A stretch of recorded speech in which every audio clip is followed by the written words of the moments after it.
Could the history we have been taught be nothing more than the faintest echo of a far grander, more complex narrative? We look upon the familiar timeline, the rise of Sumer, the majesty of Egypt, the precision of the Indus Valley, and accept these as the foundational pillars of organized human society. Yet, when we step back, when we truly consider the vast, terrifying expanse of deep time, the sudden emergence of these sophisticated cultures, complete with language, mathematics, astronomy, and monumental architecture, appears less like a gradual ascent and more like a sudden, blinding illumination. It is in this uneasy, silent gap, the profound silence preceding the supposed dawn, that the ghost of something immense begins to stir. We are guided by the conventional wisdom that posits the hunter-gatherer existence transitioned slowly, painstakingly, into settled agrarian life, eventually blossoming into civilization around 5,000 years ago. But what if this blossoming was not the first, but merely the first we were allowed to remember? The intellectual dissonance begins when the archaeological record throws forward certain artifacts and sites that simply refuse to conform to the established sequence. They are temporal anomalies, stone fingers pointing backward into a profound darkness we have actively chosen to ignore. Consider for a moment the unsettling weight of Göbekli Tepe in southeastern Turkey. This site, dating back at least 12,000 years, predates agriculture, predates pottery, and yet features massive, intricately carved T-shaped pillars arranged in sophisticated astronomical orientations. We are forced to confront the impossible. Someone, 12 millennia ago, possessed the organizational capacity, the engineering skill, and the cosmological framework necessary to design and execute a project on a monumental scale. If these were mere primitive foragers, driven only by the immediate needs of survival, how did they master the complex geometries and celestial mechanics necessary for this enduring testament? It challenges the very definition of what we believe human beings were capable of in that era. It suggests that consciousness, sophistication, and a deep understanding of the cosmos did not begin with Sumer, but were perhaps inherited, rescued from an earlier catastrophic erasure. This sense of inherited knowledge leads us to the uneasy gaps in the geological and mythological records. If high civilization existed before the universally accepted cutoff point, perhaps before the Younger Dryas climatic event around 10,800 BC, what mechanism could have wiped the slate so clean that only whispering ruins remain? The answer is terrifyingly simple: global catastrophe. The idea of a pre-deluge epoch, once relegated to the realm of fanciful myth and fringe speculation, gains a profound resonance when viewed through the lens of sudden climatic shifts and impact events. We must ask if our ancestors weren't merely telling stories of localized floods, but relaying a collective, traumatic memory of a planetary trauma that dramatically reorganized the planet's crust and oceans, extinguishing the lights of entire eras in a swift, devastating blow. This suggests not a linear ascent toward progress, but a devastating cycle of flourishing, collapse, and desperate recovery, a repeating pattern of rise and return that history books deliberately fail to acknowledge. It is in examining the cyclical nightmare that the deepest unease settles in. If history is not a straight line, but a series of undulating waves, where civilizations reach a zenith only to be abruptly truncated and submerged, then the remnants we find today are not the origins of genius, but the residual signals left by survivors. Those who retained fragments of a vast, forgotten technological or spiritual heritage and seeded the next wave of human effort. These survivors, or watchers, would have become the mythical culture heroes and gods in the ensuing dark ages, teaching rudimentary skills and astronomical knowledge to the traumatized inheritors. The sheer consistency of global flood myths, from the narratives of the indigenous peoples of the Americas to the epics of the Near East, is too persistent, too structurally similar to be dismissed as mere coincidence. They speak of a golden age abruptly ended by fire, water, or ice, followed by a long, slow period of re-education. To participate in this journey of rediscovery, you must allow yourself to question the rigid boundaries of time imposed upon us. If the resonance of these global echoes, the shared mythology of a great reset, strikes a chord deep within your own sense of historical intuition, I encourage you to pause and reflect on these possibilities. This conversation is not a monologue. It is an investigation we undertake together. Sharing your initial thoughts below, perhaps using the word signal, helps us understand the collective intuition surrounding these possibilities and continues the intellectual exchange. Furthermore, if the depth and reflective nature of this inquiry into the deep past appeal to your curiosity, I invite you to acknowledge that by leaving a like and considering subscribing, ensuring you do not miss the ongoing unfolding of this complex tapestry. We find material proof of this inheritance in the structures that defy current architectural explanations.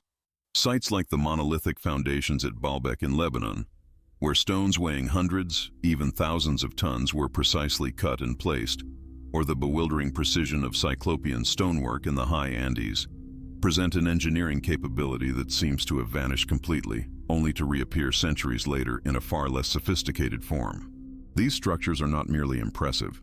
They imply the command of construction methods, lifting technologies, and precision measuring instruments that we often associate exclusively with the modern industrial era. If the prevailing historical model is correct, these builders should have been employing simple bronze or copper tools and elementary labor practices. The physical evidence screams a different truth, a mastery of materials and logistics that speaks of an advanced civilization, one that was likely erased so completely that only these immovable foundations remain, too heavy to be swept away by the deluge of time. This leads us to the concept of the Great Amnesia. Why, if these societies were so advanced, did they not leave behind extensive written records, technologies, or identifiable infrastructure? The answer, ironically, may lie in their very advancement. We assume that high civilizations must leave behind metal or concrete. But what if the forgotten civilizations prioritized materials that were sustainable, biodegradable, or simply vaporized in a high-energy cataclysm? Furthermore, a sudden chaotic destruction, perhaps an impact event that melted glaciers and triggered instantaneous coastal flooding and volcanism, would not allow for the slow, systematic preservation of knowledge.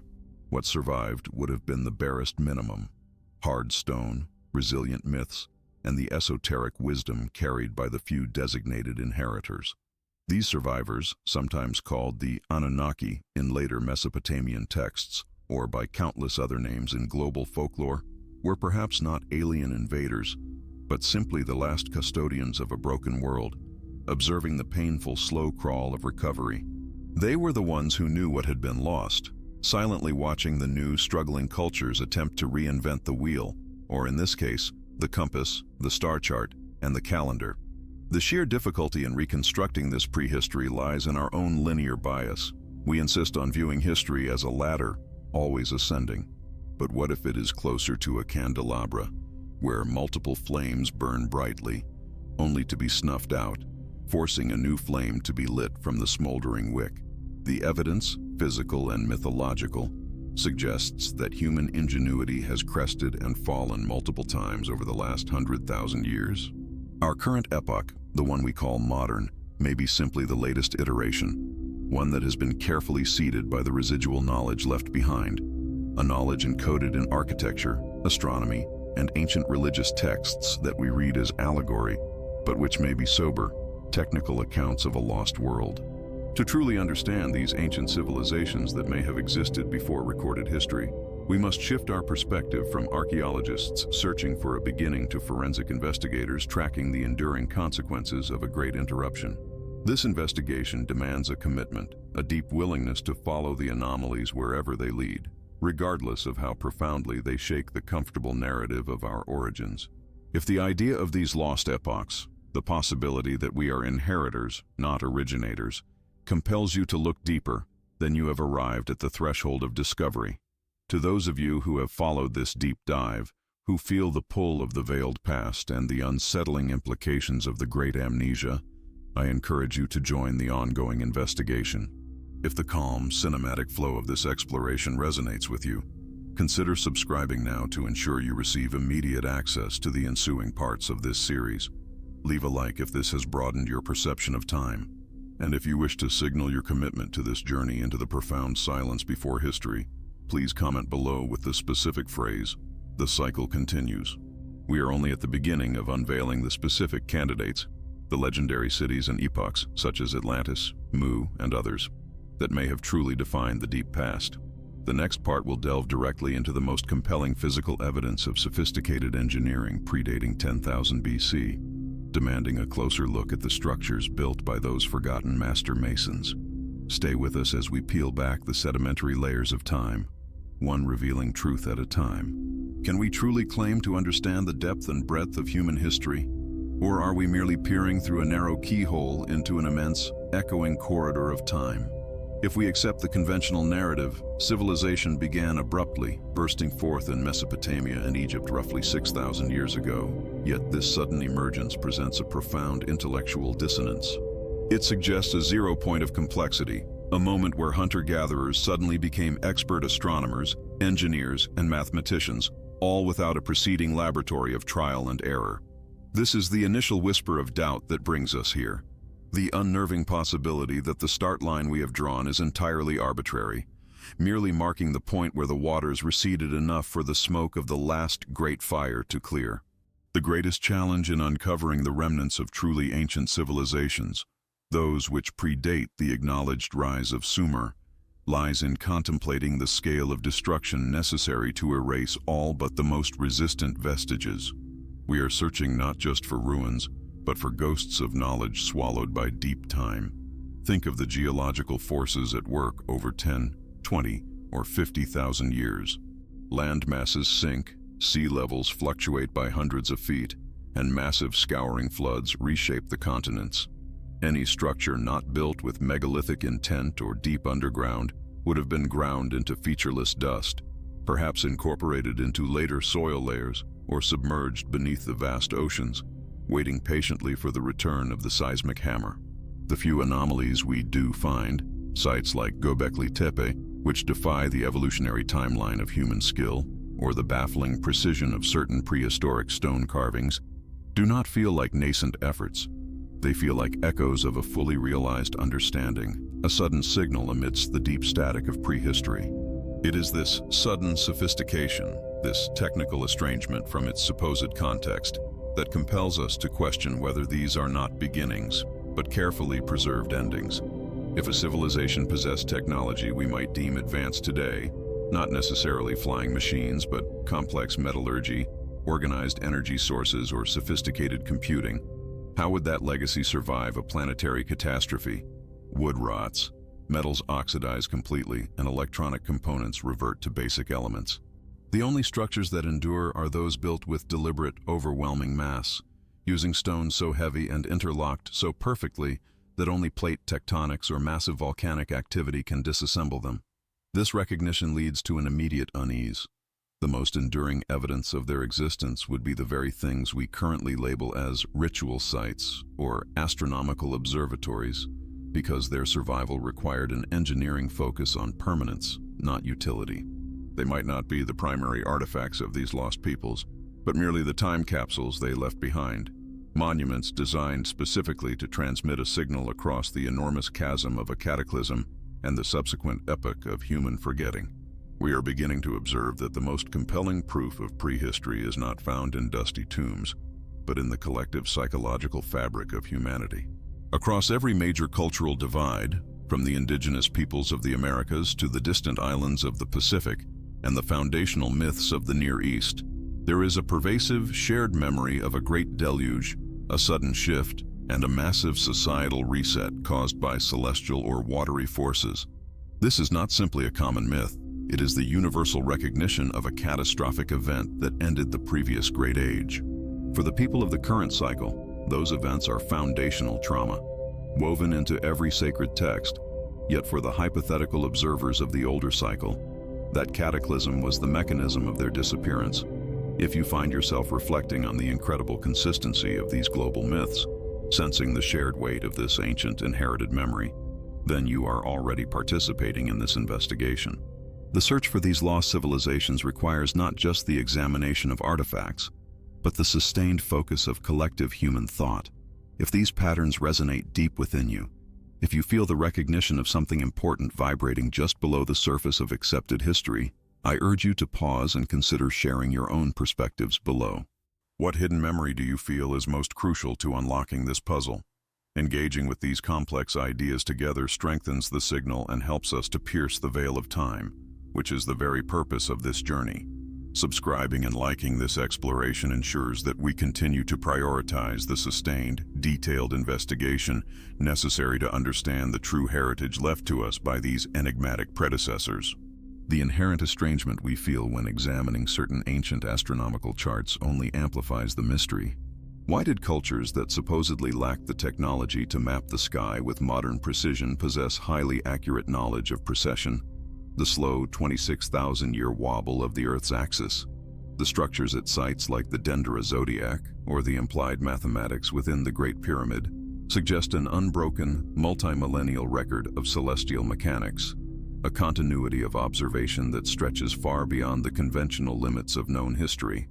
This suggests the knowledge was not discovered by Sumerians or Egyptians, but inherited from a source that had already mastered the grand clockwork of the cosmos. This inheritance introduces the concept of the observers. Were these predecessor civilizations truly destroyed entirely? Or did a small faction survive the catastrophe, perhaps utilizing deep underground shelters or advanced oceanic habitats? The notion is that these surviving groups, possessing immense knowledge and a clear view of the cyclical nature of destruction and rebirth, might have acted as silent guides. They would not restart civilization immediately, but rather wait for the appropriate time, planting the seeds of fundamental knowledge, geometry, agriculture, writing, to ensure that the next cycle of humanity did not have to start completely from zero. This notion resonates chillingly with certain interpretations of the Anunnaki, or the Watchers, beings who descended not from outer space necessarily, but from a superior forgotten epoch right here on Earth, intervening just enough to preserve the essential signal of their existence without violating the natural progression of the new, fragile society. This intentional guidance also explains the terrifying efficiency of the cycle of forgetting. Imagine the overwhelming knowledge contained in a civilization spanning thousands of years. If they desired the new, emerging society to develop organically, they would have needed a clean slate. The primary mechanism of forgetting is simple physics, time and water, but the secondary mechanism is psychological, the deliberate simplification of complex truths into accessible myths and ritualized practices. The grand astronomical knowledge becomes the worship of the sun god. Advanced mathematics becomes sacred geometry in temples. The full revelation is withheld, perhaps to prevent the new cycle from replicating the mistakes that led to the previous civilization's downfall, or perhaps because true comprehension requires a level of technological and moral maturity that the new post-cataclysmic world had not yet attained. Now we must ask, where are the final, undeniable pieces of evidence located? If the surface was scoured clean, the proof must reside in the protected, the buried, the submerged. This brings us to the exploration of the subterranean world. The vast, sprawling network of man-made tunnels and underground cities found beneath Anatolia, the Mediterranean, and even parts of South America. These deep structures, often inaccessible and seemingly too vast for the known populations of the time, may not have been built for defense against superficial invaders, but for survival against a planetary impact event or overwhelming deluge. They are the concrete signal of a people who knew the end was coming and made preparations for an incredibly long duration of isolation. A testament to foresight and engineering far exceeding what we conventionally attribute to Stone Age peoples. The enduring echo of this cataclysmic past shapes our present far more than we admit. The constant human fascination with apocalyptic narratives, the intrinsic profound fear of the complete loss of structure and meaning, the anxiety surrounding the possibility of a sudden, globally transformative event, all these psychological markers feel less like abstract fears and more like inherited trauma. Is this persistent anxiety a residual effect of the previous civilization's demise? A genetic or cultural memory passed down through the centuries, whispering of the terrible final moments when the sky fell or the waters rose?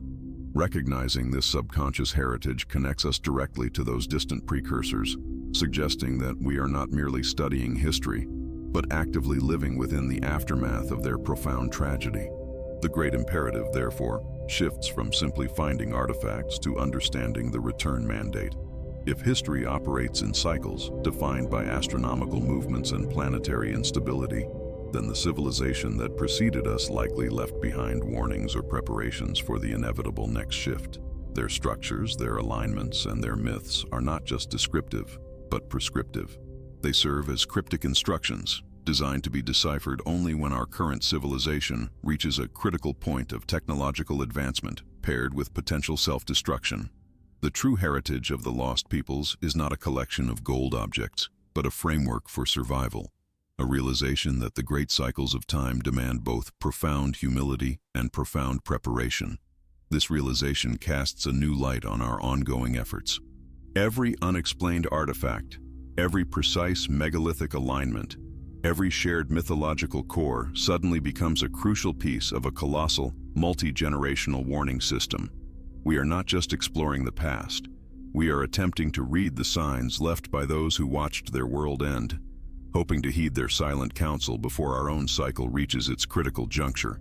The investigation into ancient civilizations that may have existed before recorded history is ultimately an investigation into our own future, a quiet acknowledgement that perhaps the most advanced knowledge is the wisdom to know when the current age must pass the torch. If you have stayed with us through this deep dive, absorbing the potential scale of human forgetting and the disturbing implications of cyclical time, you are truly one of the dedicated few pursuing this most profound mystery. Your participation is essential to deciphering this message. Please take a moment now to hit the like button to signal your commitment to this investigation, and if you haven't yet, subscribe to ensure you receive the next crucial installment. To acknowledge the core theme we have explored today, please leave a comment with the specific phrase, "The cycle continues." And as this current narrative draws to a close, prepare yourself. The next part of our journey will take us deeper into the physical evidence that resists conventional dating, confronting the timeline of the Younger Dryas impact event and the astonishing implications of its precise date. The shadow of the flood is receding, and the true structures are beginning to emerge from the darkness. Does it ever strike you, in the deepest quiet moments of reflection, that our established chronology feels incomplete? We operate on a historical timeline that dictates the rise of sophistication starting roughly 6,000 years ago. Yet the deeper we peer into the geological and archaeological record, the more persistently we encounter echoes that suggest this narrative is severely truncated. We are not just discussing isolated anomalies now. We are identifying a recurring signature, a global pattern of engineering that demands a level of coordination, mathematical precision, and material knowledge that should not, by all academic metrics, have existed in the remote past. This is the slow creep of estrangement, the realization that the foundation beneath our understanding of human ingenuity might be far shallower than the ruins we stand upon. Consider the material evidence. It is one thing to acknowledge that ancient peoples were capable of remarkable feats of construction. The pyramids of Giza certainly prove that. But it is entirely another to grapple with the consistency of highly sophisticated Cyclopean masonry found across continents separated by vast temporal and geographical gulfs. Why did the earliest recognized cultures, Sumer, Egypt, the Indus Valley, seem to spring forth almost instantaneously, fully formed with complex astronomical knowledge, legal systems, and sophisticated architectural templates? There is very little evidence of the requisite millennia of slow, gradual invention and clumsy experimentation that must precede such a zenith. It is as if a cosmic blueprint was suddenly available, fully rendered, to multiple disparate groups simultaneously, a recognition that causes genuine intellectual vertigo. When we look at sites like Pumapunku in the Bolivian Andes, we are faced with andesite and diorite blocks cut with precision that defies simple copper tools, exhibiting right angles and internal socket holes seemingly designed for interlocking modular construction. Who needed such precision thousands of years before the invention of the industrial lathe, and critically, why? These are not primitive carvings. They are machine-like cuts into stone harder than steel, placed high in an inhospitable landscape. The implication is profound. Either the timeline for human technological development is wildly incorrect, or a non-human influence, or perhaps a non-remembered civilization, utilized technology that was subsequently lost to the ages, leaving only the hardened, indestructible residue of their presence. The persistent feeling of something being out of place grows stronger when we synthesize these structural incongruities. It transitions from mere curiosity about how a structure was built to a genuine sense of intellectual disturbance about who built it and under what conditions their legacy was so thoroughly erased. This process of inquiry is not about tearing down established history, but about broadening the frame, understanding that the historical record we possess is less a complete book and more a few salvaged pages from an infinitely larger burned library. If these deep-time architectures speak, they speak of a cyclical nature to history, of grand epochs that rise, flourish, and are then systematically purged from the planetary consciousness, waiting only for the next ambitious civilization to mistakenly believe itself the first. If you are following this line of inquiry, if you feel the weight of these impossible stones and the vast temporal gulf they represent, then you are engaging in the most crucial step of this investigation. We are seekers assembling fragmented clues scattered across the globe. We cannot do this work in isolation. Our collective attention and synthesis of these concepts strengthens the signal against the noise of conventional dogma. If you recognize this sense of deep historical estrangement, pause for a moment to consider the gravity of this collective forgetting. If this narrative resonates with the whisper of something deeply true, share your thoughts below, or simply hit the like and subscribe buttons to ensure this collective search for the true origins of humanity continues to reach others who are also looking for the keys to the past. The notion of linear progression, the belief that we are consistently advancing toward an unprecedented peak of complexity, begins to dissolve when viewed through the lens of deep time myths, the yugas of Hinduism, the great cycles of the Maya, the stories of global flood and cleansing found in nearly every surviving culture. These accounts do not describe history as a straight line, but as a vast wheel, eternally turning. Cataclysms are not accidents. They are systemic checks, mechanisms of planetary reset that wipe the slate clean, ensuring that only the most resilient, often megalithic structures survive to haunt the subsequent cycle. What if the civilization we seek did not merely fall, but was intentionally and repeatedly dissolved by forces that operate on a scale far beyond human comprehension? Perhaps celestial forces that align only once every vast chronological epoch. This recognition brings us face to face with the concept of memory encoded in stone. We must look beyond the function of these ancient structures and consider their purpose. Was Göbekli Tepe, built over 12,000 years ago, truly just a hunting shrine? Or was it, with its precise astronomical alignments and T-shaped pillars often interpreted as stylized human-like figures, a form of temporal archive, a non-perishable hard drive containing knowledge that was critical for the survivors of the recent global catastrophe? The act of burying Göbekli Tepe intentionally, sealing it beneath mounds of earth, suggests not destruction, but preservation, a deliberate effort to pass a critical message across the terrifying void of the post-cataclysmic Dark Age, a signal meant to be received only when the next cycle of advanced building began. These monuments become not ruins, but libraries guarded by the silence of deep time. The stories accompanying this knowledge, the myths that bridge the gap between the lost High Age and our current cycle, often introduce the unsettling figure of the serpent bearers. Across Mesoamerica, Asia, and the Near East, we find consistent mythological motifs of advanced beings, often associated with water, serpents, or the sky, who descended to impart the critical foundational knowledge of civilization, agriculture, metallurgy, astronomy, and law. The Nagas in India, the Quetzalcoatl figure in Mesoamerica, the Watchers mentioned in apocryphal texts, they are the strange tutors, the non-human or pre-human entities who seem to guide the initial burst of post-cataclysmic civilization. This isn't merely the worship of nature, it is the acknowledgement of an external source of wisdom. If our civilization was jump-started by these observers, then the deepest truth of our history lies not in self-development, but in inherited knowledge, an inheritance that carries a profound, uneasy sense of obligation to the unseen benefactors. If high civilization existed before the last ice age terminated approximately 11,700 years ago, where is the bulk of its evidence? The answer lies in the devastating rapid sea level rise, a geological event that saw global oceans surge hundreds of feet, swallowing coastal plains, fertile valleys, and, inevitably, the most populated and technologically advanced centers. This is the silence of the deep oceans. For every ruin we find exposed on land, there may be 1,000 perfectly preserved cities resting beneath the waves, encased in sediment and protected from atmospheric erosion.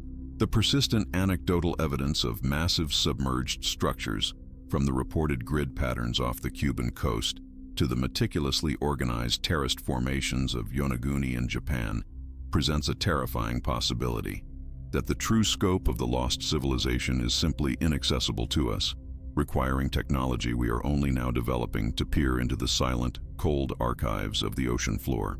The scale of this loss is staggering, forcing us to redefine what constitutes a catastrophe. The megalithic ruins left on high ground, Baalbek with its impossible trilithon stones, Tiahuanaco, the precision of Egyptian temples, may not be the main features of the lost world, but merely the high water marks, the mountain refuges, the ceremonial centers built on strategically permanent locations, bearing the signature of the observers.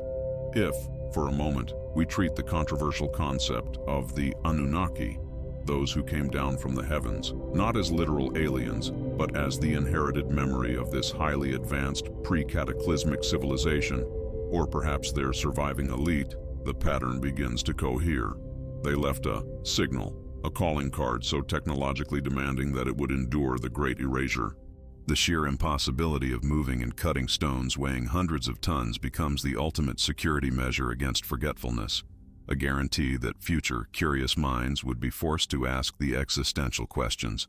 But why did they fall? The vast cycles of time suggest that human hubris or internal decay may have been secondary to a far greater cosmic mechanism. This is where, when stars align, becomes the determinant factor. Increasingly, independent research points to a major celestial event, a comet impact, a massive solar flare, or perhaps a temporary shift in the Earth's crust, occurring around the Younger Dryas period, causing rapid and dramatic climate change. The civilization we seek may have been technologically superior, but utterly defenseless against the immense energies released by galactic or solar forces. They did not simply disappear.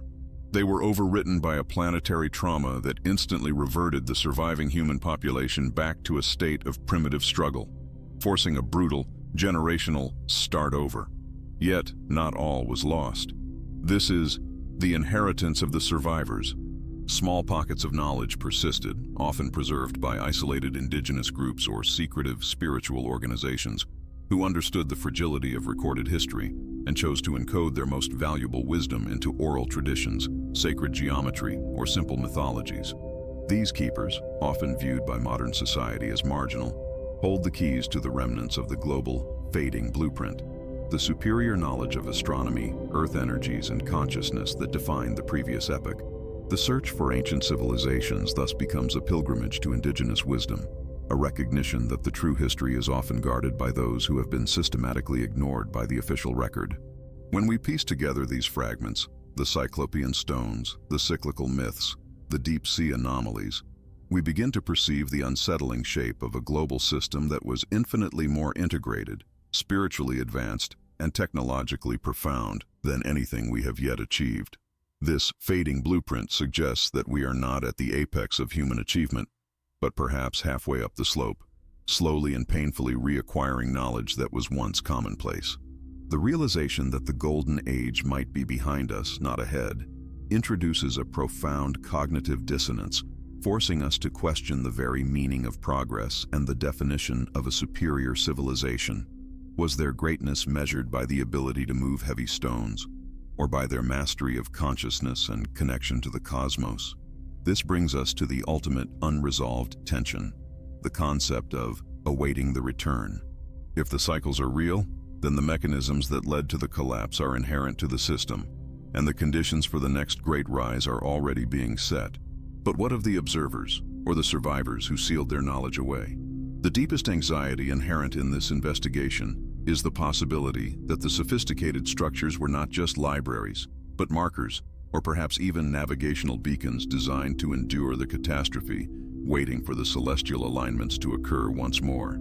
They left a signal. Are we merely the inhabitants of the temporary holding pattern, the civilization developing just enough technology to finally decode the deep time message left by the lost masters?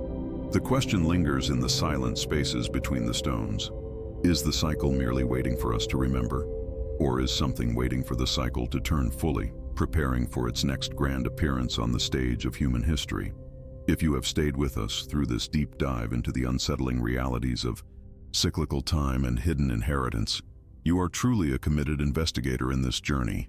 The implications of these lost civilizations stretch far beyond archaeology, touching the very nature of human potential and cosmic interaction. We invite you to become a permanent member of this exploratory team. Please subscribe to the channel, ensuring you receive immediate notification of the next parts of this investigation. Give this video a like if these profound questions have stirred your curiosity. And to help us chart the deeper currents of this mystery, please comment below with the specific phrase, "The cycle turns." Now, prepare yourself, because in the next part of this series, we will turn our attention decisively toward the mythological accounts of hyper-advanced technology, the Vimanas, and the impossible aerial phenomena that suggest the lost world possessed mastery not just of stone, but of flight and energetic systems far beyond our present grasp. We continue the search, and the answer awaits. What if the deepest silence we experience is not the absence of sound, but the overwhelming presence of a memory too vast for our current chronology to hold? We have, in the previous journeys, begun to scrape at the edges of this unsettling concept. The idea that the human story, as meticulously documented through cuneiform tablets and papyri scrolls, might be merely the most recent chapter in a much larger, forgotten volume. We speak of Sumer, of Egypt, of the Indus Valley, as the genesis of civilization. Yet beneath their foundational layers, beneath the very soil they cultivated, persistent anomalies whisper of predecessors who navigated the complexities of advanced societies perhaps 10, 50, even 100 millennia ago. This profound mystery, this haunting echo of deep time, forces us to re-examine not just the evidence itself, but the very lens through which we view reality. When we encounter megalithic structures whose stones fit together with atomic precision, or subterranean complexes carved from bedrock with tools we still struggle to comprehend, a sense of intellectual vertigo sets in. It is here, at the junction of undeniable physical fact and unworkable historical chronology, that the true unsettling nature of this investigation resides. We are not just questioning dates, we are questioning the fundamental narrative of human intellectual ascendancy, the slow, linear climb from caves to complexity. What if the curve was not linear, but cyclical? What if the sophistication we pride ourselves on achieving today was, for earlier peoples, merely the standard operating procedure before some colossal, overwhelming reset? The sheer energy required to eradicate an entire global civilization, leaving only scattered, incomprehensible ruins, suggests a catastrophe far beyond regional floods or volcanic eruptions. It demands the consideration of cosmic impact, geological upheaval on a planetary scale, or perhaps even a self-inflicted technological demise that echoes cautionary tales woven into the deepest myths.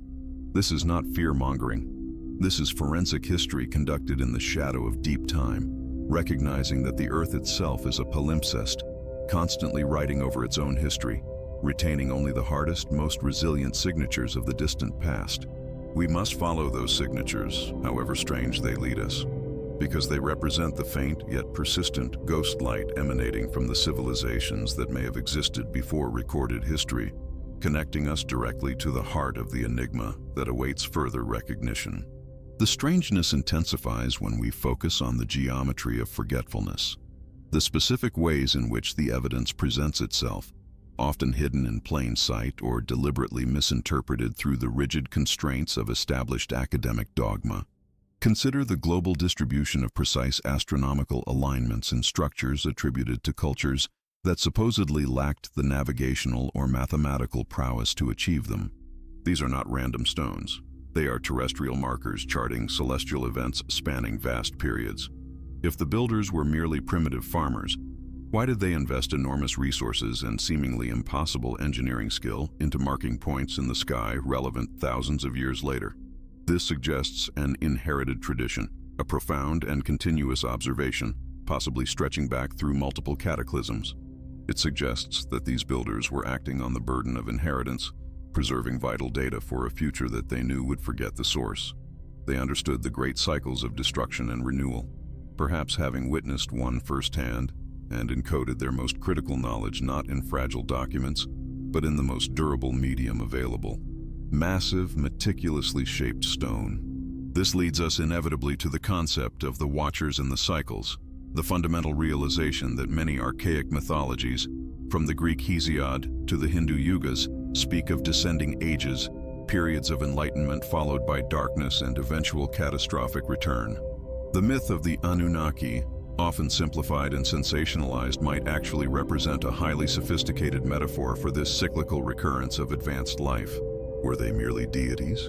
Or were they the sophisticated remnants of a prior cycle, acting as temporary custodians or observers, ensuring that certain essential seeds of knowledge survived the deluge, only to be rediscovered when humanity was deemed ready to begin the ascent anew? This unsettling thought flips the script. We are not discovering their ruins. We are merely remembering the instructions they left for us, coded in stone and story. To truly understand the depth of this prehistorical knowledge, we must acknowledge the subtle shift in the narrative regarding material science. We often speak of the Bronze Age and the Iron Age, yet evidence points toward civilizations possessing profound metallurgical knowledge that defies these simple classifications. How else can we account for vitrified forts in Scotland, where stone has been melted and fused by extreme heat, suggesting localized, highly controlled energy sources far surpassing anything attributed to the pre-Roman era? Or the incredibly pure, non-corrosive alloys referenced in ancient texts, suggesting mastery over elements that modern science only achieved in the industrial age. This is the signature of advanced engineering, a complexity that implies mastery over energy manipulation and material composition. And here we find ourselves staring directly into the Atlantis paradox reconsidered. Atlantis is not important because it was a specific island that sank. It is important because it is the universal archetype of the lost, high-tech civilization that collapsed due to arrogance or cataclysm.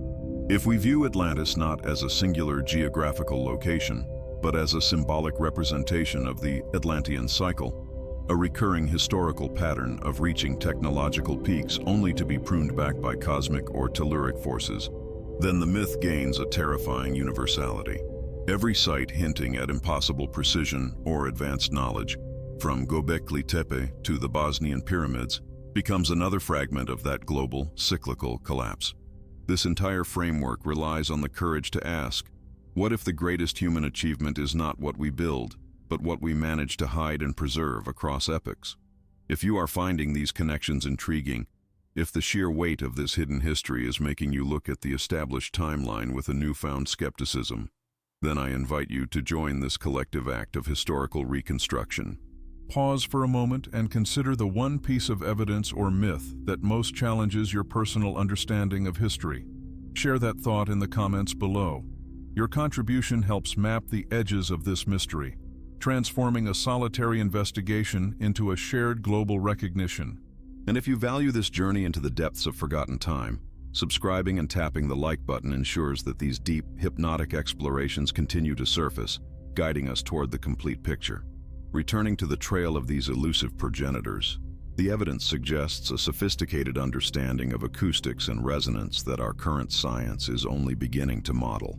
Sites like the Maltese Hypogeum or the Oracle Chamber at Chichen Itza exhibit baffling acoustic properties, seemingly engineered to amplify low-frequency sounds or create specific altered states of consciousness.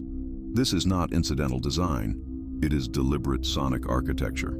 If these civilizations had an understanding of how sound and vibration interact with matter and consciousness, their science would have been fundamentally different from our Newtonian, material-first approach.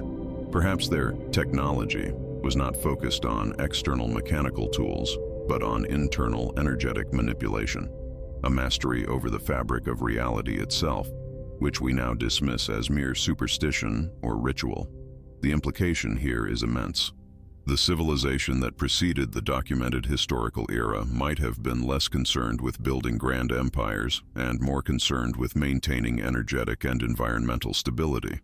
Their technology may have been invisible, integrated, utilizing the subtle energy fields of the Earth, the very ley lines and geomantic nodal points referenced by later mystics. This perspective offers a disturbing answer to the puzzle of the great filter before us. Why do we find so few traces of global-spanning technological networks? Because their technology was inherently non-polluting, non-material, and designed to disappear or integrate upon failure. The true Great Filter might not be an inevitable self-destruction through war, but rather the catastrophic return of the geological cycles, the pole shifts, the crustal displacements, the inevitable meeting of Earth's deep past and our precarious present. When we consider the possibility of a prior advanced civilization, we must acknowledge the lingering whispers of the observers. These observers, whether metaphorical, Anunnaki, or literal surviving remnants, may have left behind a signal. Not a radio broadcast, but a frequency of knowledge embedded in the most durable aspects of the planet, in the mathematics of sacred geometry, in the unshakable myths, and in the seemingly impossible placement of structures relative to cosmic events. They left clues designed to survive the millennia, instructions that only become intelligible when our own technological and spiritual advancement reaches a critical threshold, a form of celestial time capsule. This gradual revelation is profoundly unsettling. It shifts our role from the apex of intellectual development to one of potentially repeating a catastrophic failure. If these earlier civilizations existed, flourished, and vanished, what were the fundamental flaws in their design or destiny that allowed the great forgetting to occur? Was it environmental exhaustion, a loss of spiritual cohesion, or simply the inability to withstand the sheer brute force of cosmic mechanics? We are standing at the precipice of recognition, where the deep curiosity we began with transforms into a quiet, almost fearful recognition. The strange anomalies are no longer isolated historical puzzles.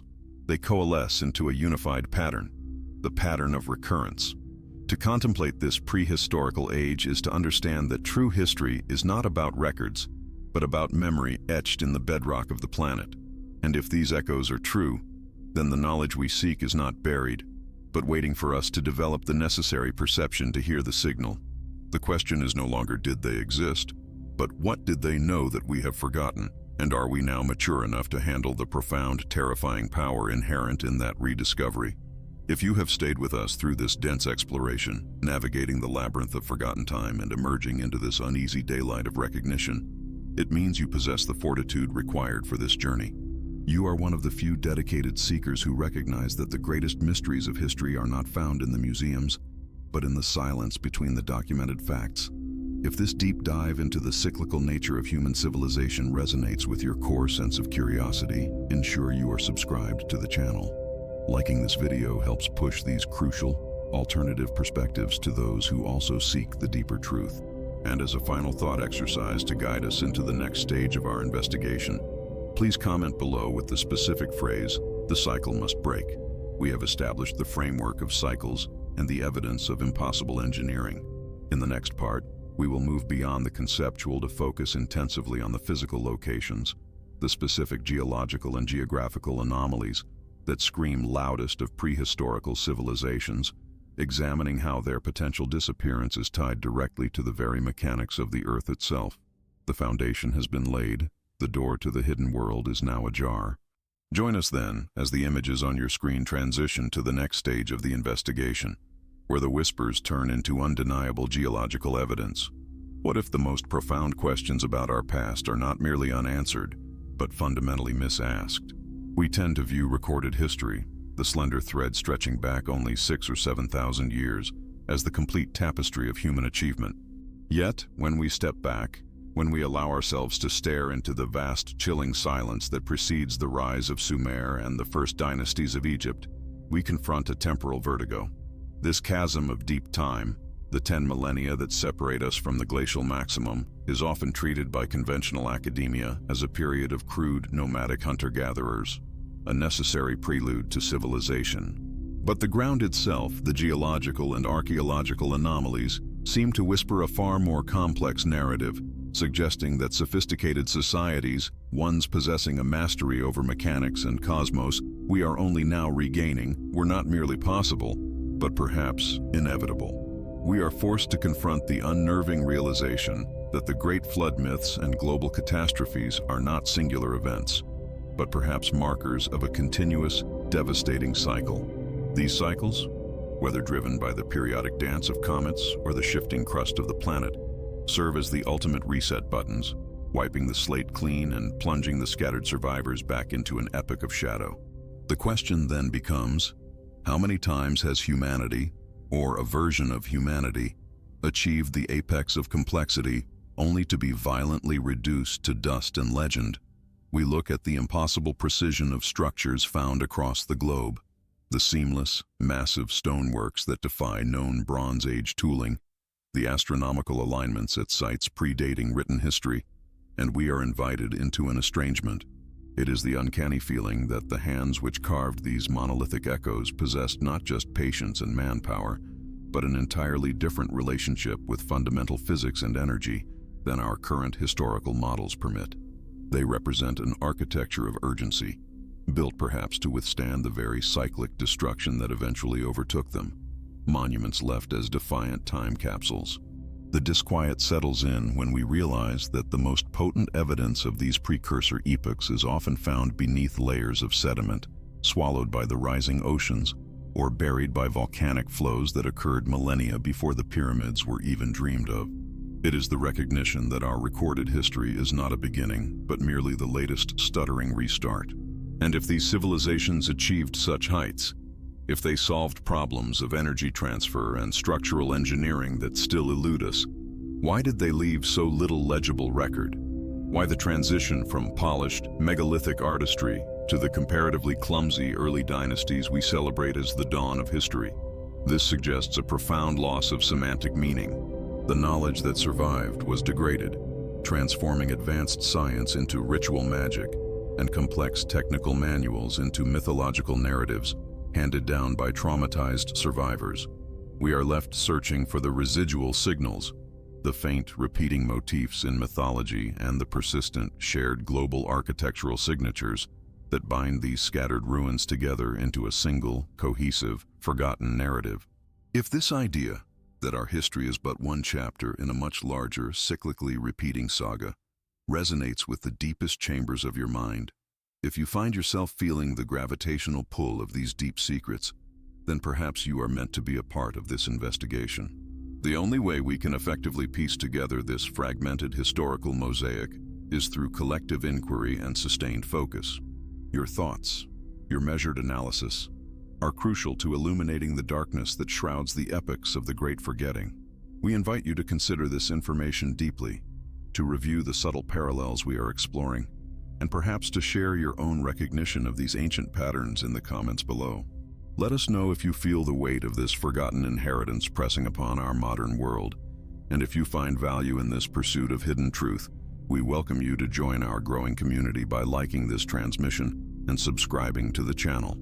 The investigation into the semantic gap becomes particularly compelling when we address the universal figure of the observer or the advanced founder, figures often mythologized as deities or half-divine kings, commonly referenced in texts pertaining to the Sumerian accounts of the Anir, Anunnaki-Var, or the Egyptian Neteru. These are not necessarily literal extraterrestrial beings, but representations of a highly advanced culture that acted as the catalyst, providing the fundamental blueprints for civilization, astronomy, metallurgy, agriculture, and writing, in a period that seems far too early for organic grassroots development. The suddenness with which complexity appears in the archaeological record around 12,000 to 10,000 years ago, following the Younger Dryas catastrophe, screams not of a slow crawl out of the Stone Age, but of a purposeful reintroduction of core competencies by survivors or external guides. They are the carriers of my inheritance, the memory of the preceding obliterated world. This realization immediately heightens the disquiet. If this founding culture was so advanced, their withdrawal, their seeming disappearance, becomes the central historical mystery. Did they leave because of the catastrophe, or did they anticipate it? Their legacy, often reduced to massive stones and convoluted star charts, suggests a preoccupation with time, particularly the immense recurring sweeps of time known as cycles. They understood the rhythm of destruction and renewal inherent in the cosmos. Perhaps they did not disappear entirely, but withdrew, becoming silent, observers, awaiting the next preordained temporal or astronomical signal for reappearance or intervention. The myths are riddled with prophecies of a great return, consider the archetype of Atlantis. Whether a specific geographic location or a generalized memory of a globally sophisticated maritime culture swallowed by water, Atlantis serves as the ultimate placeholder for the civilization that preceded the Great Forgetting. Its narrative components, hubris, technological overreach, and rapid catastrophic submersion, mirror the universal warning embedded in dozens of global flood myths. It is the shadow cast by the previous cycle of high civilization, a cautionary tale encoded into our collective unconscious. The fact that Plato's account, filtered through Egyptian priests, emphasized not only wealth but precise cyclical architectural planning and hydroengineering pushes us toward a deeper exploration of their technological focus. If we are searching for the defining technological signature of these pre-recorded epochs, we should perhaps look beyond fire and steam. We should look toward water. Evidence suggests a profound, sophisticated mastery of hydro-technology, not just irrigation, but harnessing geothermal or mechanical energy through pressurized water systems. The precision cuts and massive scale of stone conduits found at sites like Sacsayhuaman or Tiwanaku, often misidentified simply as artistic drainage, imply an understanding of fluid dynamics and massive pressure regulation that surpasses medieval capabilities and perhaps rivals modern specialized infrastructure. This silent inheritance of water control, a necessity for a world facing inundation, is the sign they left behind, deeply etched into the hardest rock. It is a language of physics, impervious to the erosion of time and the corruption of human language. Yet this technology remains silent, awaiting its interpreter. We are left with the architectural remnants and the recurring mythological motifs, a fragmented language awaiting its Rosetta Stone. The persistence of the serpentine figure, the dragon or the feathered serpent, Quetzalcoatl, Viracocha, across disparate cultures, always associated with introducing knowledge and measuring time, reinforces the idea of shared, perhaps global, interaction during this epoch of transition. They are the mythical navigators of the flood, the ones who preserved the seeds of knowledge before the inevitable return to darkness. The deepest disquiet arises when we contemplate the true purpose of their massive, cyclically aligned constructions. Were they simply markers, or were they mechanisms? Could the vast, geometrically perfect platforms and submerged structures function as a network, perhaps for planetary energy management, or more chillingly, as communication devices aimed toward the stars, designed not for daily life, but for the eventuality of the cosmic signal? This shifts our understanding of their motivation. They were not just living, they were planning for the apocalypse. Their civilization was defined by the impending end. This compels us to ask, are we, the inheritors of the latest restart, also living under the shadow of the coming cycle? The recurring numbers in sacred geometry, the constant mythological focus on great astronomical shifts, and the underlying sense of temporality embedded in every ancient structure suggest that the most crucial piece of knowledge these precursor civilizations possessed was the knowledge of the end and how to survive the cycles of destruction, preserving the essence of their learning for the next dawn. If they understood the mechanism of our planet's periodic cleansing, then their history is not just an academic curiosity, it is a vital survival guide for our future. We are left tracing the subtle fault lines in our current understanding, seeking the fissures where the reality of the past breaks through the veneer of recorded time. We are looking for the genetic memory, the subtle instinctive attraction humans have always felt toward the stars and toward precision geometry that serves as a silent inheritance, passed down from these wild civilizations lost beyond beneath the sands and waves. It is not just the stone ruins, but the intuitive knowledge we carry, a deep-seated awareness that we are merely halfway through a narrative much larger and more terrifying than we allow ourselves to admit. And so, the journey continues, driven by the inescapable feeling that the greatest secrets are not hidden from us, but simply reside in plain sight, protected by the sheer magnitude of time and the convenience of our own forgetting. If you have journeyed with us through this dense landscape of hypothesis and anomaly, if you feel the chill of the return tunes of these ancient shadows, you are one of the few who is truly listening to the whispers of the deep past. If you have arrived at this juncture, it means the search for the hidden truth is compelling you forward. The narrative of the cycles demands patience and scrutiny. To ensure you do not miss the next crucial piece of this unraveling mystery, I urge you to subscribe to the channel now to lock in your place on this expedition. A simple like helps others find this path into the forgotten epochs. And as a final note for those dedicated to this investigation, please take a moment to comment below with the phrase, "We await the signal." This helps us gauge who is truly tracking the profound significance of the unexplained observers and their projected Baker return. The next part of this exploration will delve into the strange, enduring technological residues that defy conventional dating and demand a complete reevaluation of what we think humanity was capable of 10,000 years ago. Until then, remember, history is not linear, and the past is always waiting just beyond the horizon of our recorded memory. What happens when we stop listening to the historical record, the written chronicles we inherited, and start listening instead to the eloquent silence between the lines? The traditional narrative, meticulously constructed by archaeologists over the last century, describes a gradual, arduous ascent from hunter-gatherer societies to the complexity of the Bronze Age. But the deeper we probe the geological and mythological strata, the more the foundation of that narrative begins to wobble, like a stone perfectly balanced on a shifting fault line. We are confronted not merely with gaps in knowledge, but with vast, inexplicable voids, moments where civilization seems to leap fully formed onto the world stage, displaying skills and astronomical insights that defy the supposed technological capacity of the era. This is the first powerful residue of a former world, the unsettling realization that the earliest known civilizations might not be the beginnings of human advancement, but merely the recollections of a far greater forgotten ancestry. We begin to sense this strangeness most acutely when observing the extreme precision embedded in megalithic architecture. Consider the paradox of precision. How could societies that supposedly had just mastered basic agriculture and rudimentary metalworking align colossal structures with the near-perfect accuracy required for calculating the Earth's 26,000-year axial precession? This knowledge, this comprehension of the great year and the slow, majestic sweep of the cosmos, suggests an observational tradition spanning many millennia, a tradition that had sufficient stability and focus to meticulously track events far and outside the scope of a single lifetime, let alone a single dynasty.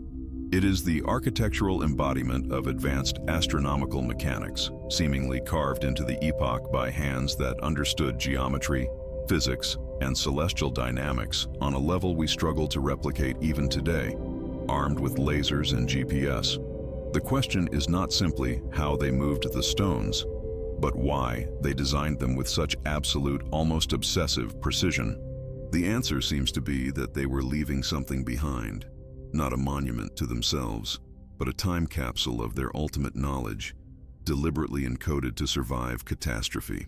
And what catastrophe was so widespread and so devastating that it wiped the slate clean across multiple continents simultaneously? The recognition dawns when we look past geographical separation and examine the universal human experience of profound destruction, the persistent, unnerving echoes in the flood myths. From the Epic of Gilgamesh to the traditions of the Maya and the indigenous tribes of North America, the motif of a sweeping, watery reset is consistent, detailed, and strikingly synchronized. This is not the localized memory of a river overflowing its banks. This is the collective trauma of a global civilization facing an environmental event so profound that it reset human development, casting the few survivors back into a struggle for basic existence. The sheer commonality suggests a pre-globalized world that was, ironically, already globally connected by shared knowledge, if not by trade routes. If this shared story of a deluge is true, then the civilization that preceded it, the one that possessed the astronomical precision and the colossal building skills, must have been extinguished around 12,000 years ago, aligning neatly with the younger Dryas period and the rapid meltwater pulses that reshaped the planet. This realization, that our earliest recorded history is merely the scattered refugee camp established after a global apocalypse, leads to profound unease.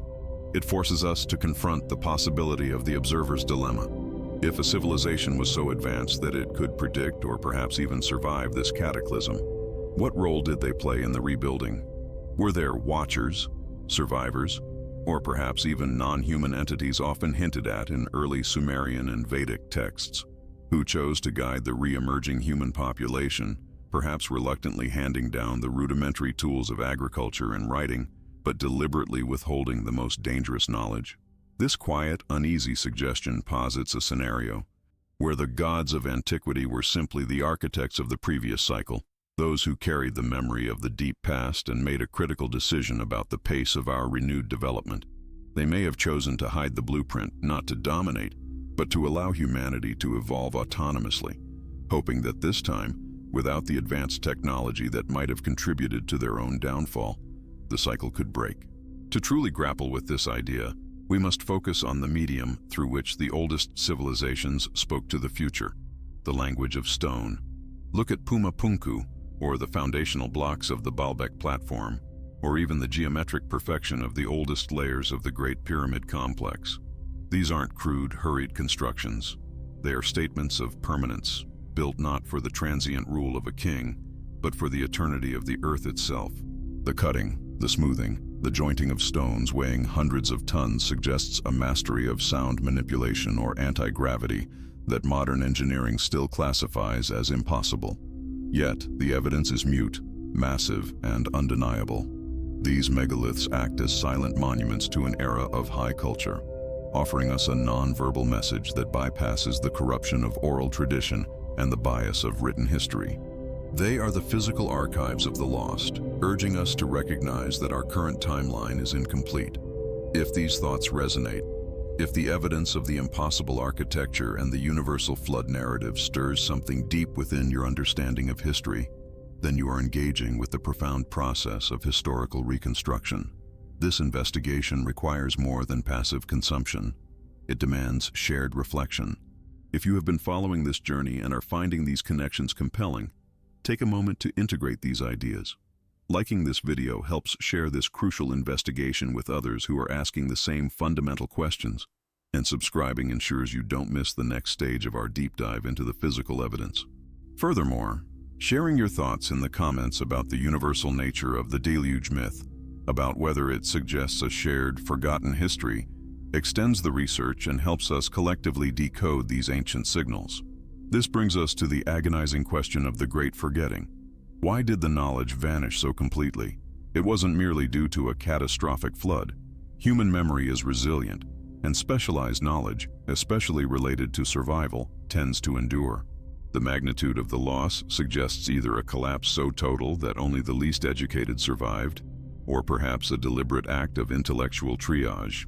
Imagine the survivors of a global event, watching the remnants of their complex machinery degrade into rust, realizing that the knowledge required to operate it, or worse, the power contained within it, was too great for a broken society.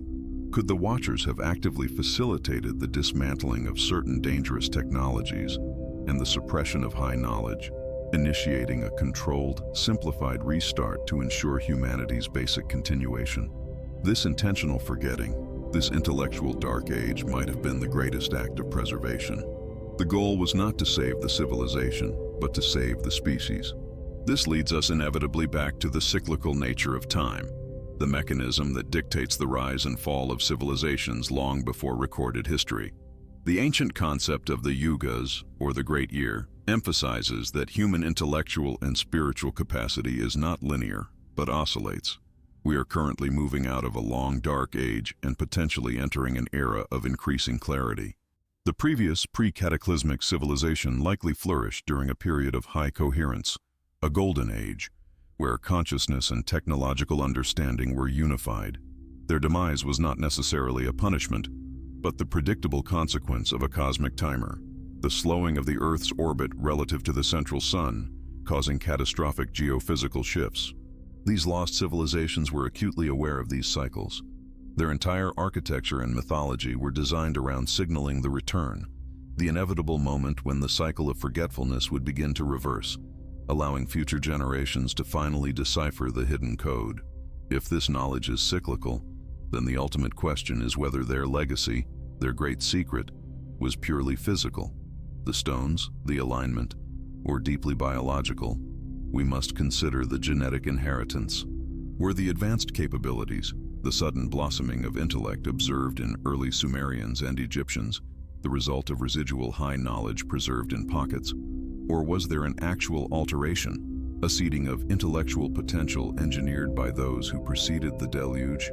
The myths of interaction between sky people and early humans, leading to the birth of powerful demigods or wise founders, take on a new, unsettling meaning. They suggest that the most profound archive of the previous civilization is not found in crumbling temples, but within the potential of the human mind itself, a latent, waiting capacity for rapid advancement triggered when the cosmic cycle aligns correctly.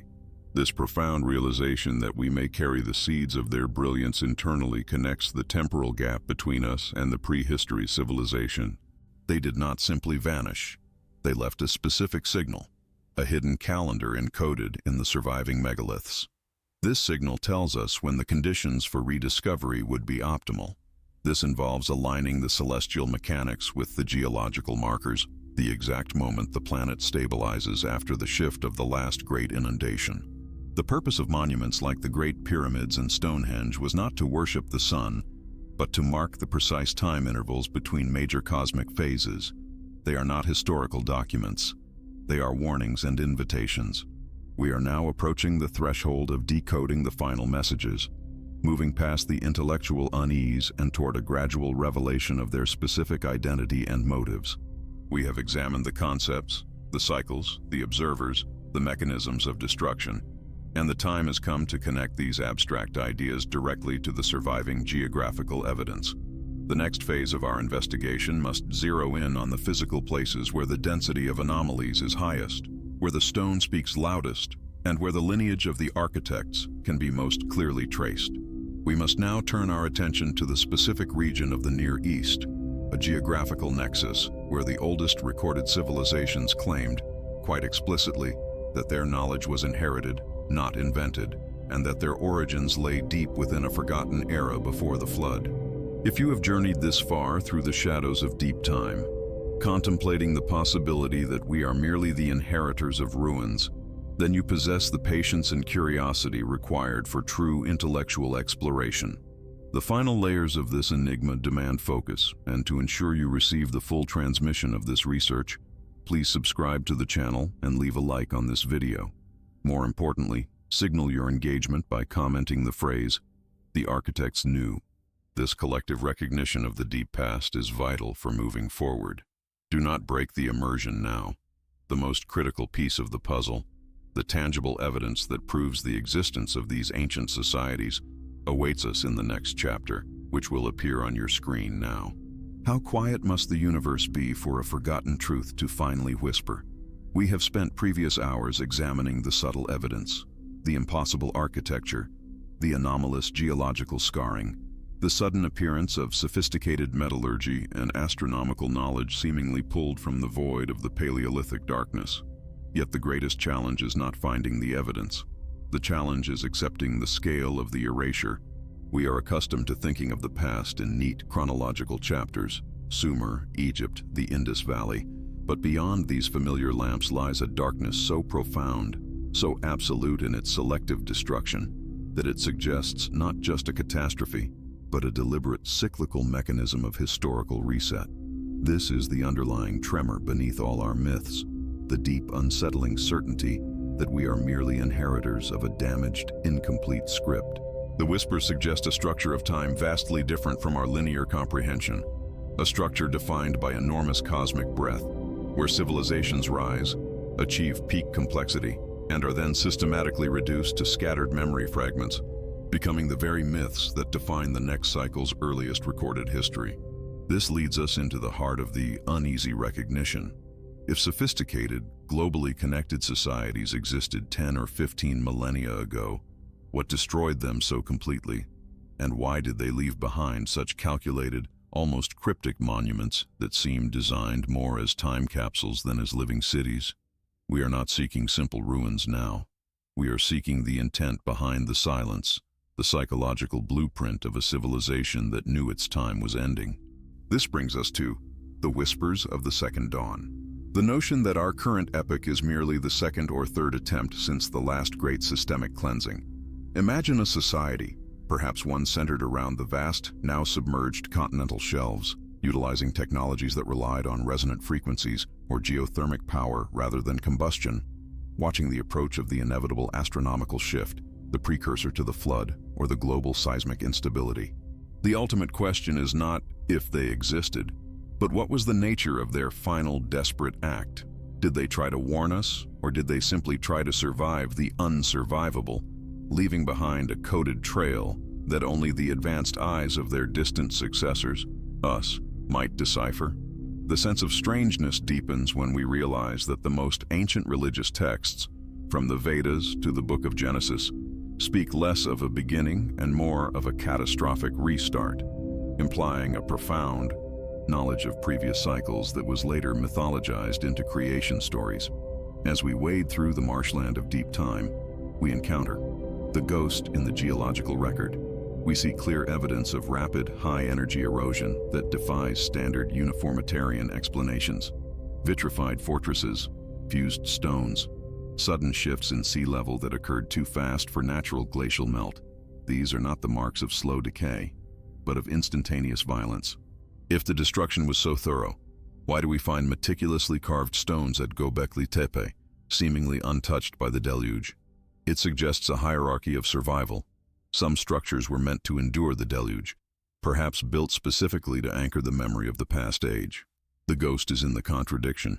The artifacts are too advanced for their accepted dates, yet the surrounding geological evidence screams of sudden, cataclysmic destruction.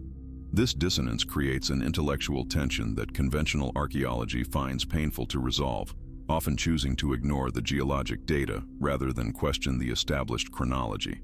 This painful choice leads directly to the architecture of forgetting. Why are there such gaping holes in our knowledge, periods of what historians call the Dark Ages, that span thousands of years, long before the medieval period?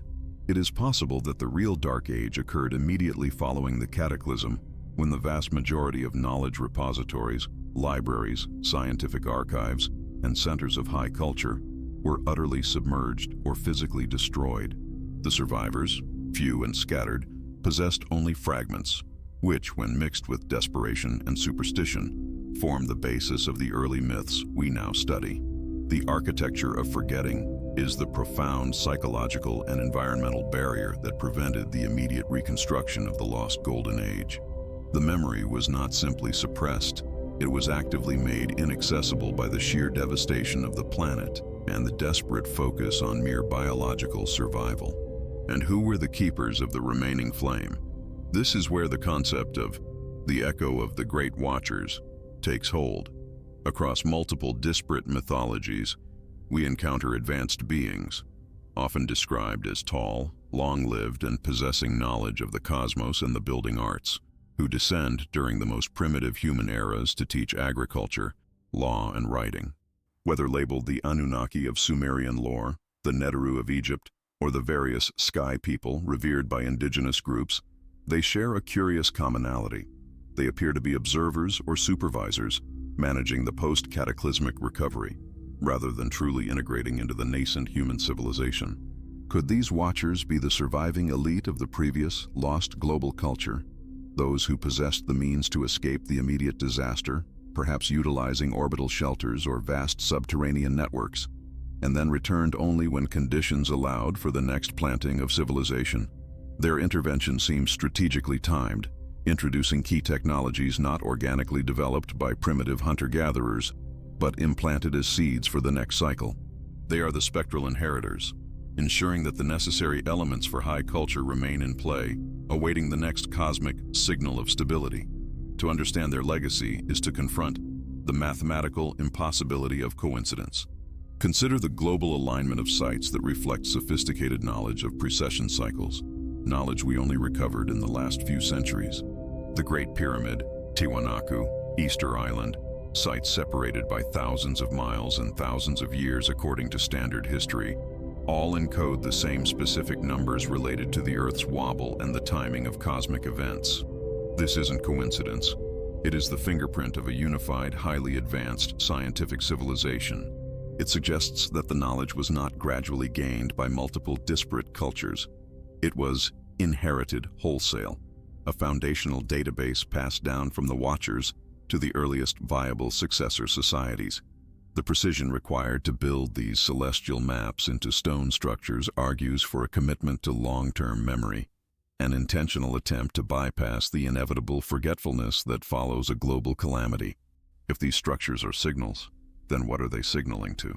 Perhaps they are communicating with the next civilization to reach a specific technological threshold, urging us to look up, remember the cycles, and prepare for the return. This pervasive sense of destruction and recovery is the core of the inherited trauma of the flood. Every major culture possesses a flood narrative so detailed, so visceral, that it strains credulity to dismiss it as mere localized flooding. These myths are the collective psychological scar tissue of the event that terminated the precursor civilization. The trauma is not just a story, it dictates our deepest fears and our relationship with water and the sky.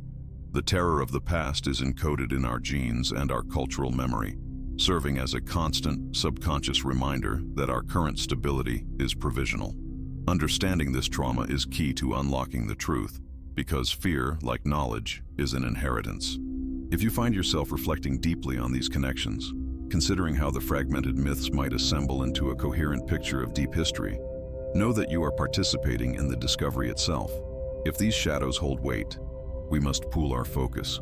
Take a moment then to anchor yourself in this investigation. Engaging with this material, by liking the video, by joining our community through subscription, is not merely an action, it is a declaration that these buried questions deserve sustained attention, ensuring that this conversation continues and reaches those who are ready to receive the next layer of revelation.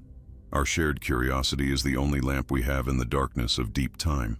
We are hunting for the signal beyond the noise, the one artifact or structural detail that screams its prehistorical origin without ambiguity. Perhaps it is a non-corrosive power source buried deep beneath the Antarctic ice, or a language system that precedes cuneiform and hieroglyphs, one that is geometric and pure, focused on transmitting data across epochs rather than communicating daily needs.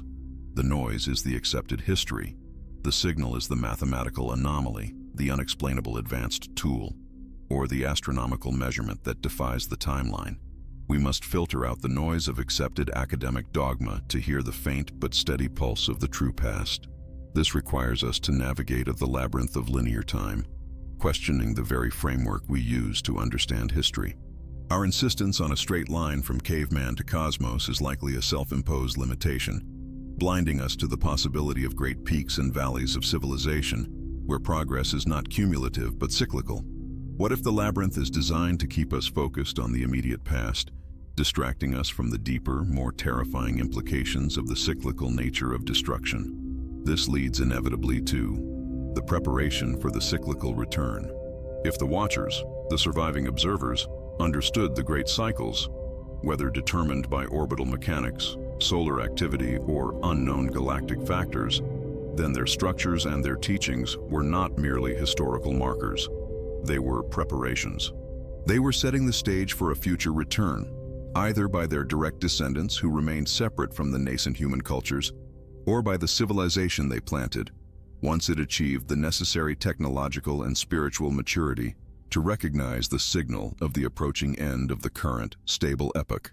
The sudden, inexplicable mastery of mathematics and astronomy in early Sumeria may not have been a genius breakthrough, but a standardized curriculum provided by those anticipating the next major global transition, a warning coded into the stars. The uncomfortable thought is that perhaps they are not just observers, but silent managers, guiding the timeline back to a point where their previous world can be re-established. And finally, we must turn this scrutiny upon ourselves, in Datur, the inevitable question of our own shadow. If the previous civilization fell at its peak of technological prowess, what were its inherent flaws? Was it arrogance, a focus on material science to the exclusion of spiritual wisdom?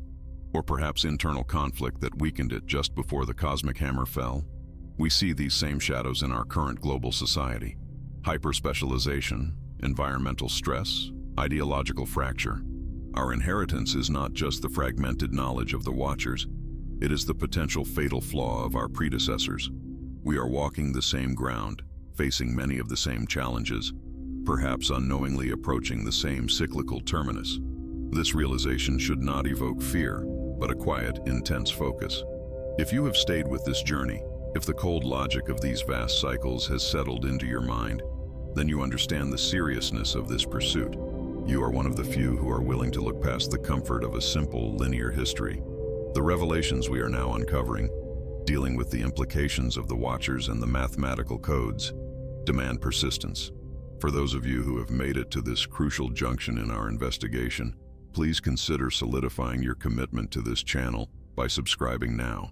Your subscription ensures that this detailed, uninterrupted exploration can continue. Show your support for the research by hitting the like button, anchoring this inquiry firmly in the broader digital landscape.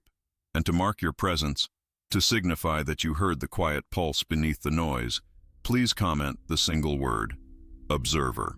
In our next and penultimate part, we will pivot to the final evidence, the physical locations that have resisted geological and historical erasure, and the specific technological artifacts that defy categorization. We will attempt to connect the cyclical destruction directly to a specific astronomical event, and project what the ancient civilizations knew about their own inevitable demise, and perhaps about ours. Until then, keep questioning the quiet spaces between the lines of history. Does the weight of immense time only flatten history, or does it compress reality itself, leaving us with ghosts of knowledge? We have traversed the crumbling ruins, walked the silent corridors of Göbekli Tepe, and submerged structures far beneath the waves, seeking the fingerprints of those who came before the deluge. But perhaps we have been looking at the wrong artifacts. Perhaps the greatest evidence of prehistory is not stone, but the structure of our forgetting, the unsettling gaps in our collective memory that demand explanation. We stand now in this eighth movement of our inquiry, at a precipice where speculation gives way to an uncomfortable recognition that the profound uniformity observed across disparate ancient cultures, their shared obsession with celestial mechanics, their instantaneous adoption of impossible architectural precision, their identical flood narratives, is too coherent to be merely coincidental. It suggests not independent, simultaneous genius, but rather a unified inheritance, a common source code delivered in a brief window of opportunity between epochs of great annihilation. This is the echo of deep time, the subtle hum beneath the surface of the accepted narrative.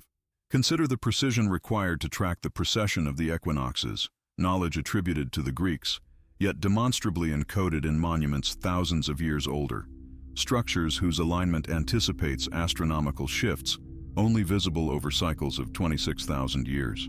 This speaks to a continuity of observation, a sustained scientific vigilance utterly incongruous with the supposed primitive state of early post-Ice Age humanity. When we encounter this signature of the observers, whether it is the Cyclopean masonry of Peru, defying seismic instability, or the precise geodetic placement of the Giza complex, we must ask not how they built it, but why they built it to last forever, and what they intended to communicate across the span of world ages.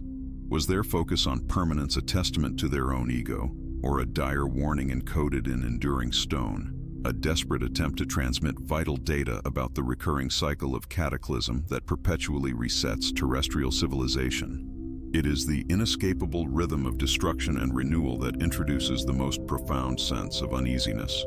Mainstream archaeology prefers the gradual, linear progression of development, yet the evidence points to sudden, dramatic shifts. Moments when sophisticated societies vanish almost overnight, followed by a dark age, and then a strange, abrupt reappearance of complex knowledge, seemingly downloaded into disparate cultures simultaneously. This suggests an exogenous factor, a hidden hand, or a structured mechanism of global reset. We are forced to consider the philosophical implications of the Great Year, the astronomical clock that governs planetary fortunes. If civilizations rise and fall according to these grand celestial cycles, then the architects of the lost worlds were not merely predicting floods. They were charting the pulse of the cosmos, recognizing that existence on Earth is not a linear climb, but a recurrent drama. The concept of the Age of Forgetting, where crucial knowledge is deliberately abandoned or tragically lost in the chaos of planetary upheaval, becomes terrifyingly real. This recognition leads us directly into the territory of what ancient texts sometimes label the Anunnaki, not necessarily as literal aliens, but as a placeholder for an advanced intelligence, perhaps the last remnants of the previous cycle, who possessed the technology or understanding necessary to shepherd humanity through the bottleneck of global trauma. Did they merely watch, or did they actively intervene, accelerating human development, offering foundational technologies or wisdom necessary for survival, only to withdraw once the immediate threat subsided or the conditions for their own existence deteriorated? If the prehistory civilizations possessed a technological understanding of energy, materials, and celestial mechanics far superior to ours, the burden of their legacy lies in the fact that it was either catastrophically destroyed or, more disturbingly, intentionally concealed. This recognition, this feeling that something profound is missing from the official narrative, is the true engine of our investigation. If these echoes resonate deeply within you, if you too feel the intellectual pull toward the edge of what is known, then perhaps you recognize the importance of keeping this conversation alive. Take a moment to acknowledge this shared search by reflecting in the comments below on which civilization's shadow feels the heaviest to you, and join this community of searchers by subscribing, ensuring that the light of inquiry continues to illuminate these deepest recesses of history. This deliberate silence, this architecture of forgetting, is perhaps the most convincing evidence of advanced history. It is a silence so widespread that it implies either total destruction or managed memory. Why would an advanced culture build megalithic libraries designed to endure millennia, only to have their contents systematically erased from collective consciousness? Was the destruction purely geological, or was there an underlying impulse to sanitize the record, to protect future generations from knowledge too powerful, or perhaps to hide the identity of the observers themselves? We look for a silent signal, a dormant mechanism, a coded warning left behind in the surviving myths, architecture, and even in our own DNA. If they understood the cyclical nature of catastrophe, surely they left an instruction manual for the next civilization to reach a similar technological peak before the next inevitable transition. This signal might not be a shining beacon. It might be the resonance frequency of certain stones, the sacred geometry embedded in temples across the globe, or the subtle mathematical relationships found in monuments from Teotihuacan to Angkor Wat. These are not decorations. They are the enduring language of physics and mathematics, intended to be rediscovered when our technological capacity aligns once more with their ancient understanding. The goal of those lost civilizations was not just to survive the catastrophe, but to ensure that the spark of knowledge survived the age of dust that followed. The true conflict lies in the chronology of dust. Mainstream science struggles to reconcile carbon dating and established archaeological timelines with artifacts that demand a placement thousands of years prior, often deep within geological strata that scream of catastrophic hydraulic forces. These misplaced artifacts, or out-of-place artifacts, parts, are not merely historical anomalies. They are fractures in the foundation of the accepted timeline. They are the undeniable evidence that the story is far longer, far more complex, and contains whole chapters that have been deemed too disruptive to integrate.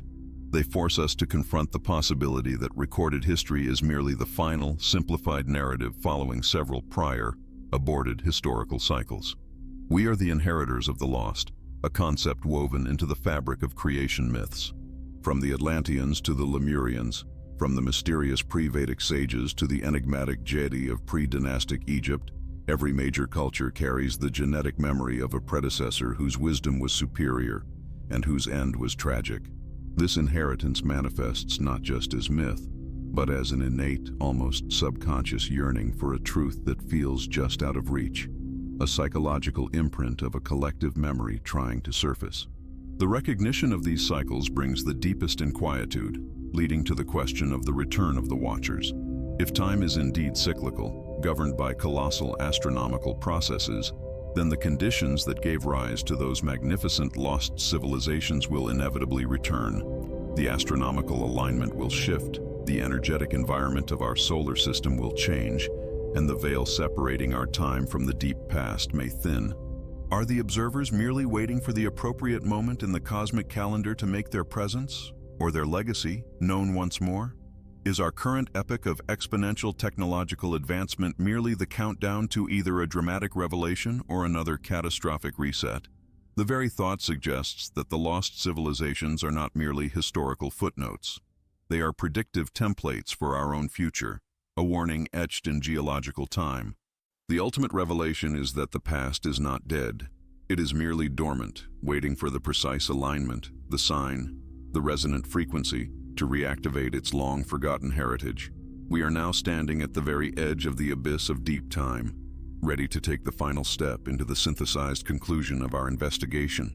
If you have navigated this far into the shadows of the unknown, through the cycles of fire and forgetting, you are truly one of the dedicated few who understands that the official history is often merely a superficial surface layer.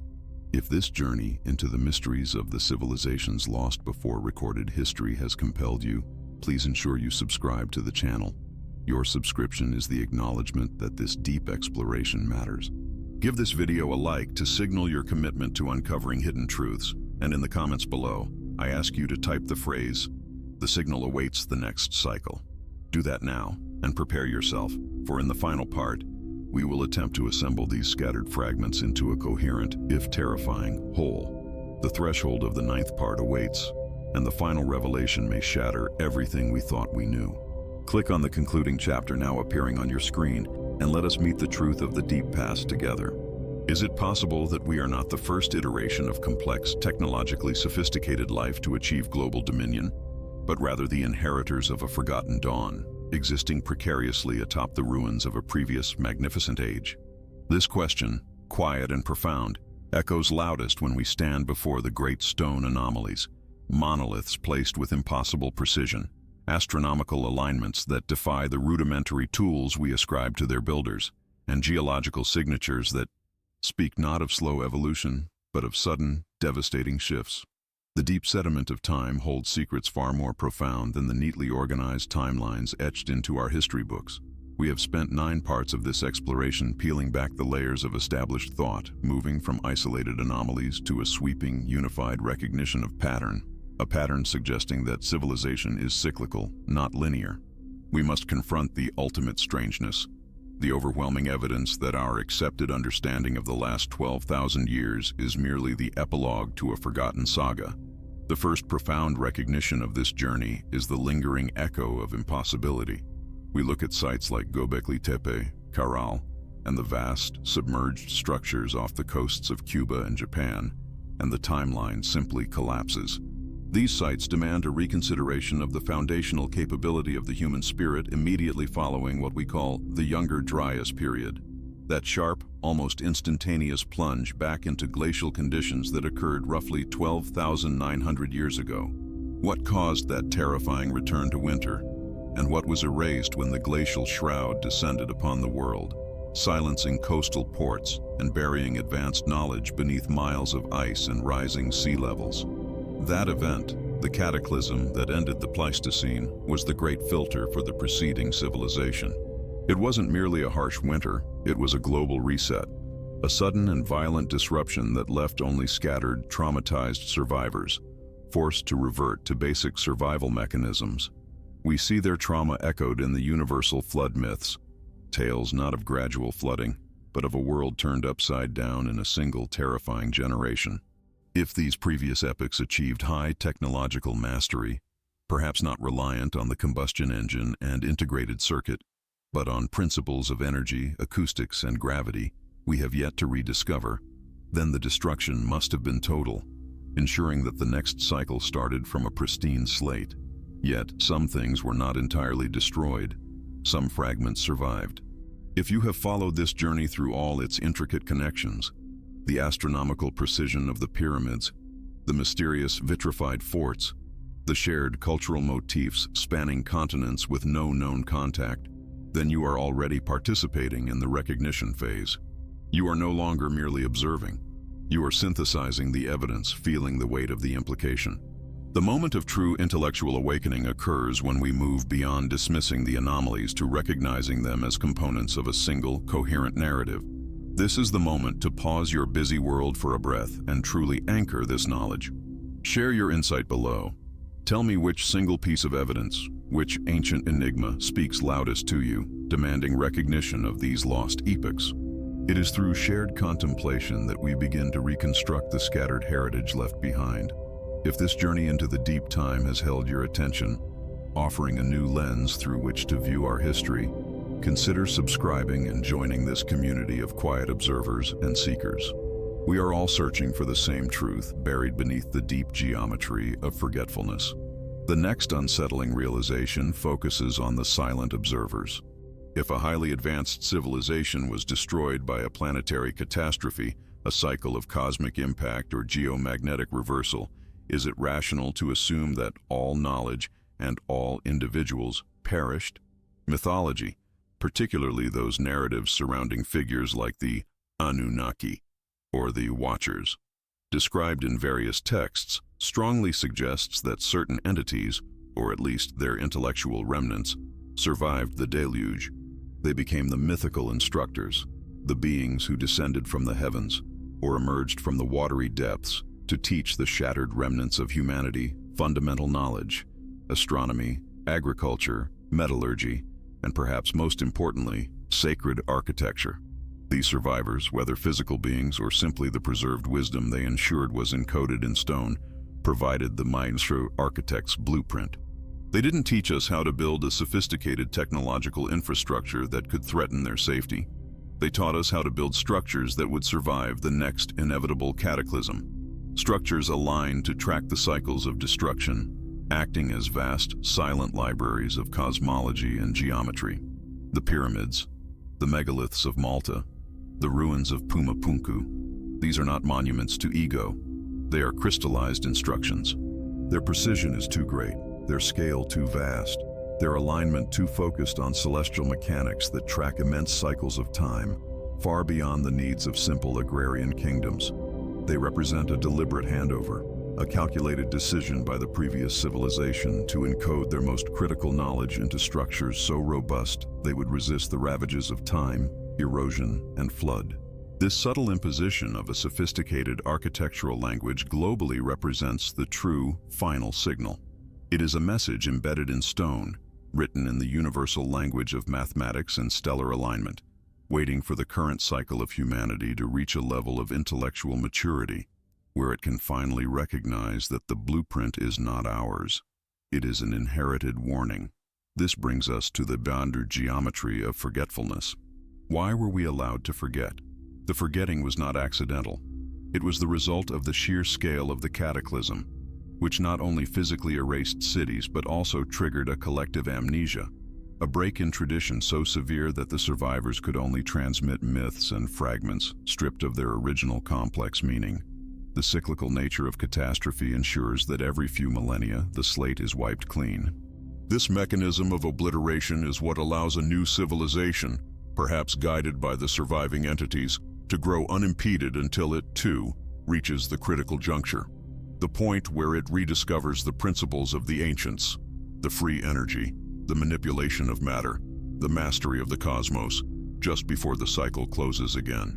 What we classify today as the height of ancient Sumerian or Egyptian knowledge is, in fact, merely the early stage of the recovery period. Their wisdom was the immediate benefit of the weight of inherited knowledge. The incredible speed with which these so-called primitive cultures developed advanced mathematics, medicine, and complex social organization following the Younger Dryas trauma is impossible under current historical models, but entirely plausible if they were utilizing a surviving instruction set. They were taught by those who remembered, those who watched from hidden refuges as the waters receded and the climate stabilized. We now stand at the moment of convergence. All paths of inquiry, from the geological records showing instantaneous sea level rise and massive global fires, to the astronomical evidence detailing patterns of precession tied to major destructive events, and the archaeological recognition of precision engineering far predating the Bronze Age, converge upon a single, terrifying conclusion. We are living within the reconstruction phase of the planet, building our modern cities upon the compacted dust of those who came before us. Every foundation we lay, every infrastructure project we undertake, pushes deeper into the ruins of this forgotten epoch. The evidence is not external. It is beneath our feet, inscribed in the mineral composition of the deepest layers of civilization. The uncanny feeling that something is fundamentally missing from our historical record is the subconscious recognition of this staggering truth. But the most critical piece of the revelation is the looming cycle. If these previous civilizations were destroyed by predictable, albeit immense, cosmic forces, be it shifting pole axes, comet fragments, or intense solar activity, then the cycle is not broken. The ancient builders encoded their knowledge not just to inform us of the past, but to warn us of the future. The very alignments built into the monuments act as a countdown clock, pointing toward the next era of maximum peril. We are rapidly approaching the full circumference of the precessional cycle that, according to many esoteric traditions and some fringe scientific models, coincides with the potential for massive global upheaval. If the previous epoch ended in fire and flood, and their fragmented records tell us that the mechanism for destruction is periodic, then the ultimate conclusion is not one of historical curiosity, but of immediate existential concern. The final silent recognition of this entire investigation is that the mystery is not whether they existed, but how long we have before their fate becomes our own. Their greatest legacy is not the ruins they left behind, but the warning they instilled in the very structure of our myths and monuments, a warning we have spent millennia mistaking for religious dogma or superstitious fantasy. The ancient civilizations before recorded history were not simply precursors. They were our former selves, and their ruins are the definitive proof that true advancement does not grant immunity from the cosmic forces that govern the life and death of planets. The grand experiment restarts always, with observers waiting for the newly emerged civilization to rediscover the fundamental laws and the fundamental dangers of the cosmos. If this extensive 9-part exploration into the shadow history of humanity has resonated within the deep chambers of your understanding, I urge you now to take a moment and cement your place within this quest for truth. This journey demands more than passive viewing. It requires engagement and contemplation. Please subscribe to the channel to ensure you never miss our deep dives into the suppressed histories and cosmological mysteries that define our existence. Give this video a like if the weight of this accumulated evidence has shifted your perspective, signaling that this crucial knowledge should reach others who are also ready to see beyond the veil. And finally, leave a comment below with this specific phrase: "The cycle endures." By using this phrase, you acknowledge the terrifying, magnificent truth that we have uncovered together. Join us again as we turn our focus from the lost cities of the past to the astronomical markers pointing toward the inevitable future. The exploration of what lies beyond the historical consensus is never truly over. It is merely awaiting the next discovery,